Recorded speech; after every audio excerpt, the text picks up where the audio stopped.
menjelaskan kalau perubahan sosial terjadi secara bertahap dalam waktu yang cukup lama.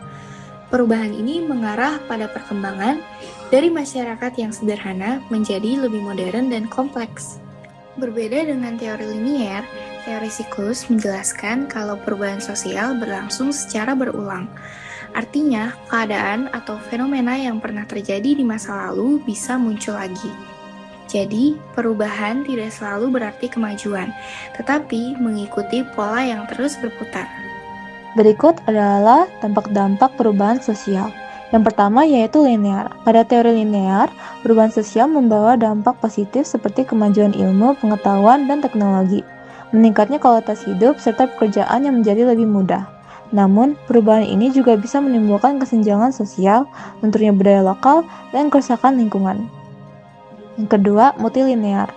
Pada teori multilinear, setiap masyarakat berkembang dengan caranya masing-masing. Dampak positifnya adalah masyarakat lebih menghargai keberagaman dan dapat menyesuaikan perubahan sesuai kebutuhan, mendorong inovasi. Di sisi lain, perbedaan perkembangan juga bisa memicu konflik dan membuat kebijakan lebih sulit disatukan. Yang ketiga, siklus. Pada teori siklus, masyarakat mengalami masa maju, mundur, lalu berkembang kembali. Dampak positifnya, masyarakat bisa belajar dari pengalaman masa lalu dan lebih siap menghadapi perubahan. Namun, kemunduran juga dapat menyebabkan krisis, ketidakstabilan, dan bahkan menghambat kemajuan yang sudah dicapai.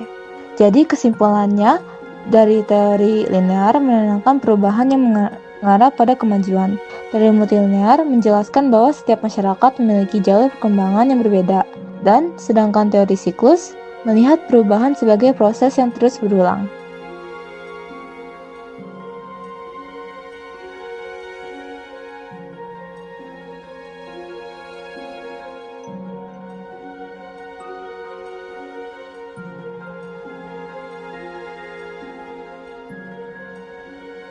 Dalam 1 Samuel pasal 8-10, bangsa Israel menginginkan seorang raja untuk menggantikan hakim yang tidak menjalankan fungsinya dengan baik.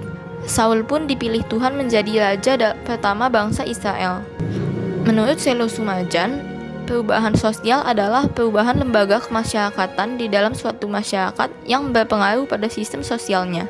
Perubahan kepala pemerintahan pada bangsa Israel berdampak langsung terhadap perubahan sistem pemerintahan dari teokrasi menjadi monarki.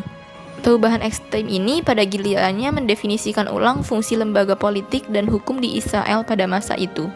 Oleh karena itu, jika ditinjau dari perspektif sosiologi, terjadi perubahan sosial pada bangsa Israel.